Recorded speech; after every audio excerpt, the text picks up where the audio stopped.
मुस्लिम league की स्थापना।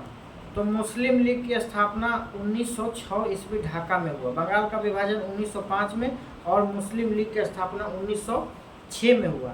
और इसका स्थापना की आगा खां और सलीमुल्लाह खान ने। ढाका के नवाब थे और इन्होंने मुस्लिम लीग की स्थापना किया।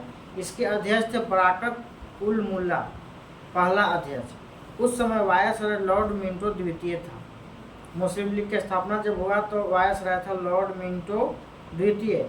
1907 ईस्वी के सूरत अधिवेशन में कांग्रेस में फूट पड़ गया तथा गरम दल और नरम दल बट गए।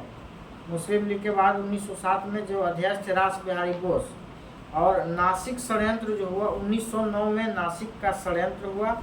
उसके बाद मार्लो मिंटो सुधार 1909 में हुआ। मार्ले का मतलब राज सचिव होता है और मिंटो का मतलब वायसराय होता है। भारत परिषद अधिनियम, मुस्लिम को पृथक निर्वाचन क्षेत्र 1909 के मार्लो मिंटो सुधार के द्वारा मुस्लिम को पृथक निर्वाचन दे दिया गया। यानी मुस्लिम को चुनाव के लिए अलग कर दिया गया 1909 में, अलग क्षेत्र दे दिया गया। अब आते हैं दिल्ली दरबार। तो दिल्ली दरबार 1911 ईस्वी में लगा। वायसराय उस समय लॉर्ड हॉर्डिंग द्वितीय थे। 1911 में जब दिल्ली दरबार लगा उसके वायसराय थे लॉर्ड हॉर्डिंग द्वितीय। और यहाँ राजा जब आए, जब दिल्ली के दरबार में, तो जॉर्ज पंचम तथा इनकी पत्नी मैरी राजा आए। बंगाल विभाजन को क्या किए, दिल्ली दरबार जब लगा तो बंगाल विभाजन को सबसे पहले रद्द कर दिया गया 1911 में। कोलकाता से दिल्ली राजधानी को परिवर्तित कर दिया गया, घोषणा कर दिया गया। दिल्ली राजधानी कब बना, तो 1912 में दिल्ली राजधानी बना दिया गया।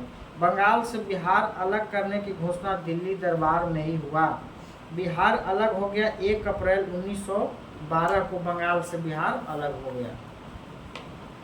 अब 1912 ईस्वी में INC का सम्मेलन बांकीपुर में हुआ। भारतीय राष्ट्रीय कांग्रेस का सम्मेलन बांकीपुर में हुआ और इसके अध्यक्ष थे RN माधोलकर। 1913 में गदर पार्टी की स्थापना होता है। लाला हरदयाल तथा सोहन सिंह भाकना इसके अध्यक्ष होते हैं और यह स्थान होता है सैन फ्रांसिस्को में। गदर पार्टी की स्थापना होता है। अब आते हैं 1914। तो 1914 में एक घटना कामगाटारू प्रकरण, जहाज जो होता है जापान से किराए पर लिया गया जहाज होता है। क्रांतिकारी गुरु दत्त सिंगापुर में किराए पर कामागाटमारू जहाज को लेकर 376 क्रांति के साथ कनाडा जाते हैं।